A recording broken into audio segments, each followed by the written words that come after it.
All right, now we're reading chapter 170, Evolution and Stars, which the last one was called what? To the Mob, and I don't really understand what the significance of that title was, neither with Neo Edo. But this is maybe the most evocative one to me yet. Evolution and Stars. I really do want to understand, excuse me, what this means. So hopefully there'll be some tie-in. Life is full of surprises. Okay, so this is...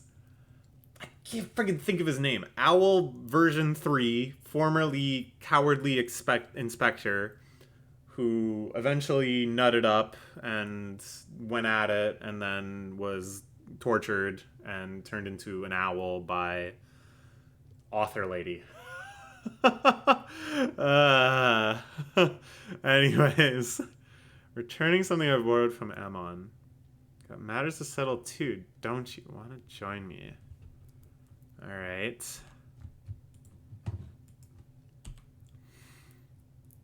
Now they're observing this battle. I suppose they're going to support Ammon. Donato kind of owning his ass right now. See, this is just it. Is that, like, the converse of, oh, this series does very well at making it a big surprise how strong a character really is and making you realize, oh, we never actually knew how strong they were up until this point. Blah, blah, blah, blah, blah. Like, that kind of concealment. It's also very good and restrained at doing the opposite, which is not being like ass pulley about, hey, guess what? Ammon is now a super soldier. Sometime off screen, Ammon became, you know, god tier ghoul fighter or whatever. Like, it's only kind of at sensible levels at sensible times. So yeah, Ammon, we thought he was dead. He came back. He's a little ghoulish now. And he's stronger. That makes sense. But we haven't, you know, seen him fight in a while. He's been big chillin'. He's been doing this. He's been doing that. He comes back. Do we really expect him to now be suddenly god tier? Or to, you know, Ure kind of fought Donato to a standstill. Ure, we know, is like giga jacked and is taking off all his limiters and is the strongest Quincy and stuff. So it's like... this sets the power level for Donato very, very high. It makes sense that Ammon's getting owned, is basically what I'm saying. And I think this series has good restraint and not just making everyone like a super soldier because it would be hype or something. I mean, it sucks. It sucks for Ammon. It's tragic. He gets his big shot at revenge and is kind of outclassed, but what else could we expect? Don't you want Ammon dead? Yeah, this is... I don't know. It's like, it's interesting because the series did so much to kind of consolidate down a lot of different factions and power structures. The big one, of course, being like CCG and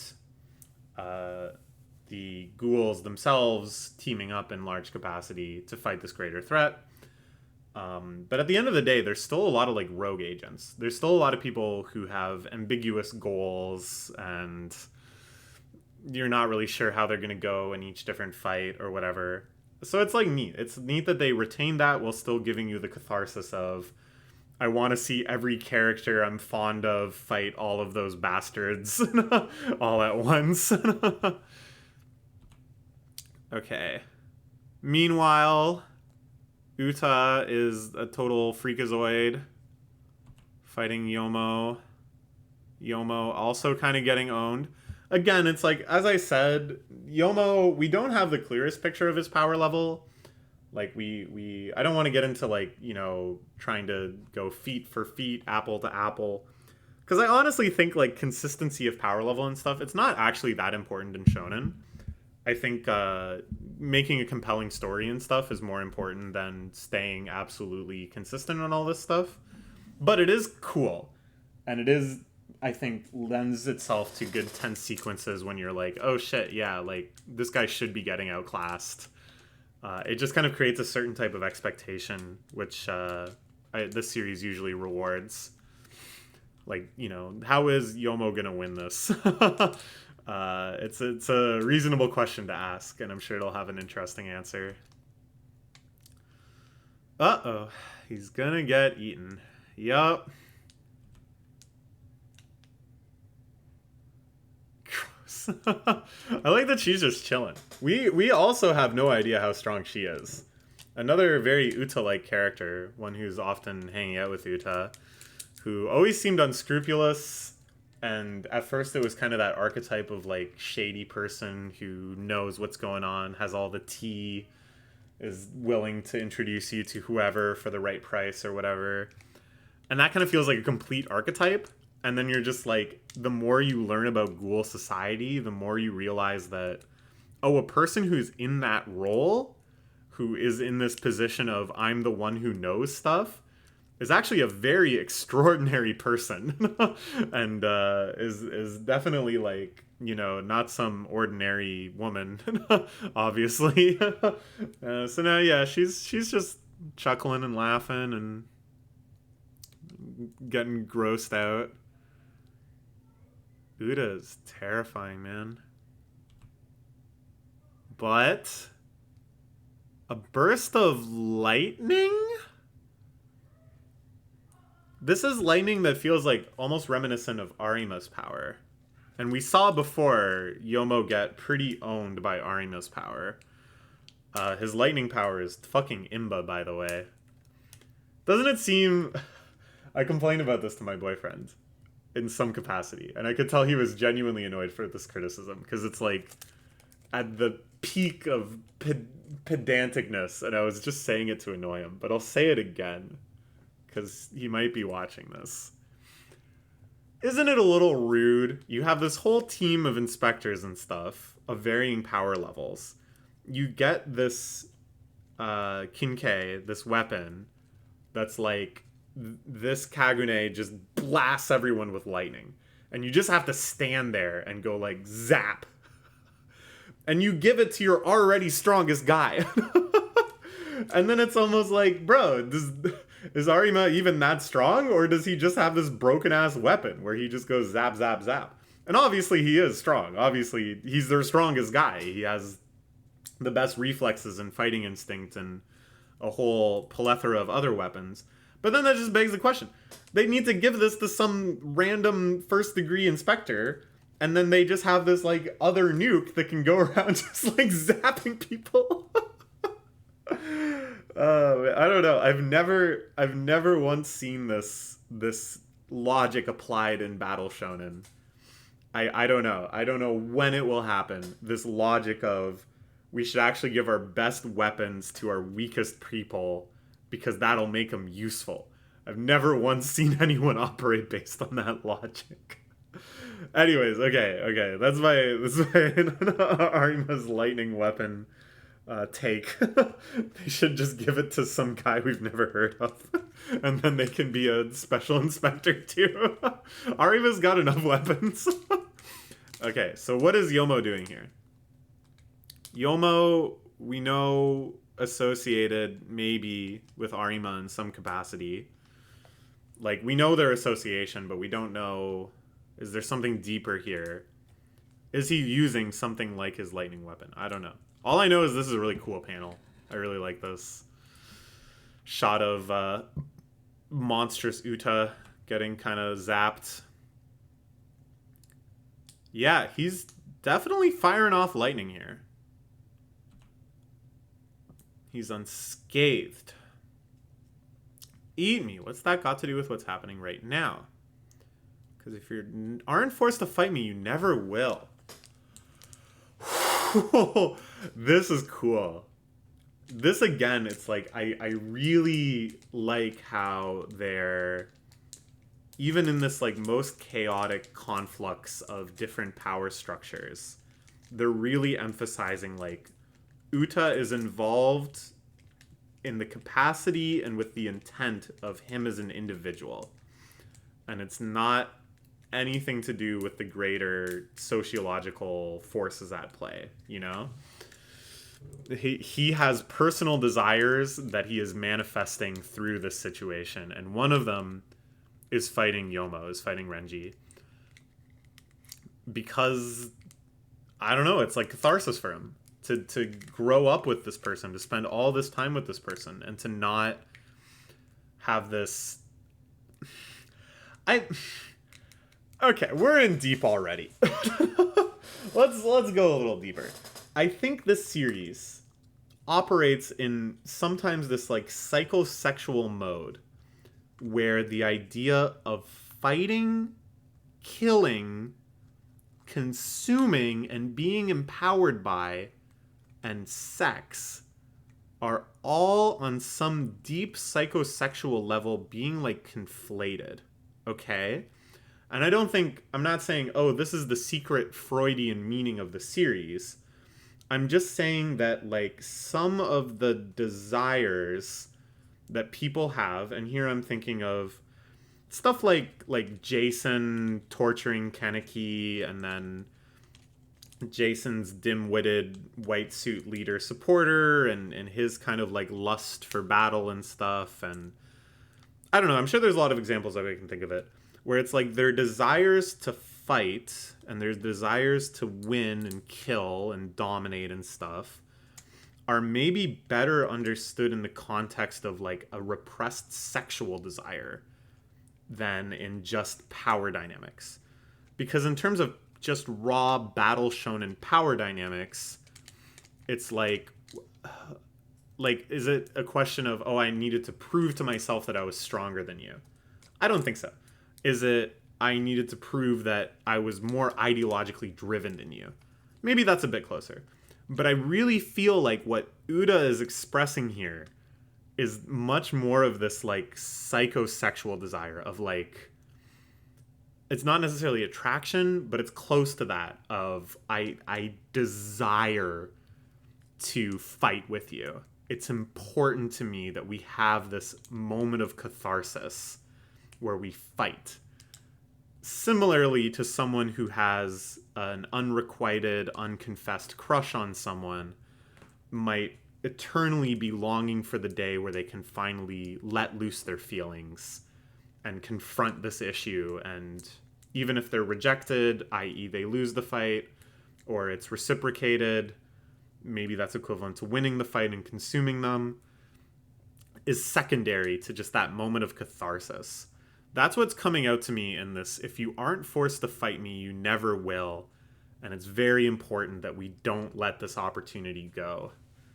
I don't know. It affects me a lot. I don't know. As someone who has been in this position of having unrequited, unexpressed feelings towards people, I understand that kind of like almost death drive where it's like, I don't even care what comes of this. I just need something to happen. I need this issue to happen. Yeah. Just go along with it, won't you? That this dialogue really sounds more like BL confession scene, you know? Where supporting woman character is like, just hear him out, man. But instead they're fighting to the death. I don't know. A bit of a tangent, but I'm not saying I'm totally right on this. I'm just saying I think there's an interesting lens here. This desire to fight, I think, drives a lot of conflict in this series in a way that feels very emotionally honest. And I think because of that, there's something at play here, something around desire and stuff. Anyways, yeah, Yomo's getting owned. His paltry lightning. He has used lightning before. This is occurring to me. He's definitely used lightning before. I'm crazy. It's not, whoa, he unlocked Arima's technique having seen it before. Yeah, Arima's Kinkei, Arima's weapon was Yomo's sister. Is that right? Okay, it's like coming back to me in pieces. I definitely need to reread this.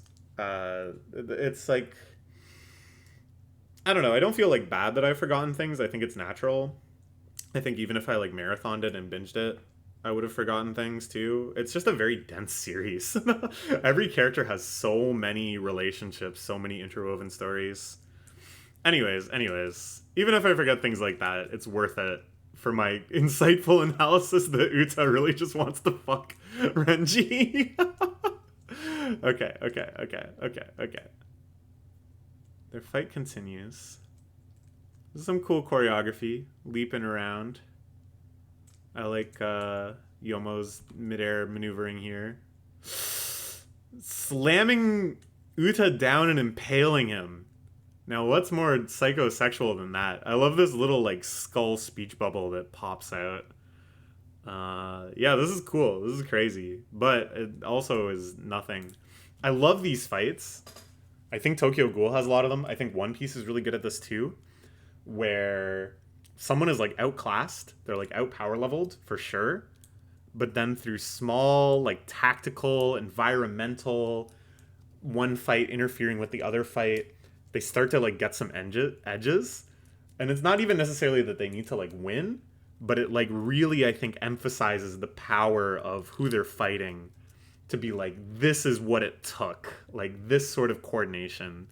Like, when they're fighting Big Mom and stuff, and they have all these elaborate schemes to just even try to hurt her, you know? Okay. Yomo comes in, big electric fist. We ain't kids no more. Huge zap. This is badass. Looking kind of like a Toho character with these half spiky wings. Awesome. Saying that complimentary. Can't be playing around anymore.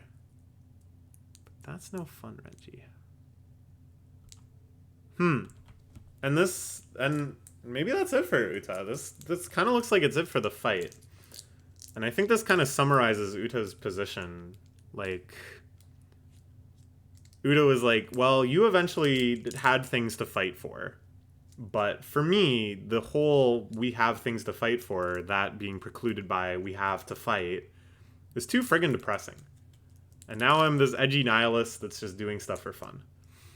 And it's kind of like the clash of those two worldviews, I think, is very representative of so many ideological clashes in this whole series. So we can kind of see this as like structuralism beat nihilism. Having some belief system, some basis to your actions beats out doing things because they're pleasurable or interesting and leaving this sort of solipsistic, nihilistic, hedonistic life. I think we can summarize this battle as making that claim. This series doesn't make that many ideological claims. As I said before, they've done a really good job keeping everything gray and ambiguous. We're never just kind of told this character's in the right, better get behind him. Instead, it's always just a constant mismatch of, oh geez, well, in your zeal to do this, you didn't account for that. But on this kind of like meta level, on this very fundamental, the clowning of the world and then the trying to establish a society functions, I think this is giving a nod to the societal impulse will maybe win over the anarchistic impulse. I don't know. We'll see how it unfolds in the next chapters. That's the only thing we can do. All right, bye-bye. This one was longer again because of... Oh, excuse me. Oh my gosh, I'm so gassy. Because of all sorts of ramblings. That's how we do it here on the Keats to YouTube channel. Rambling and farting. All right, on to the next one.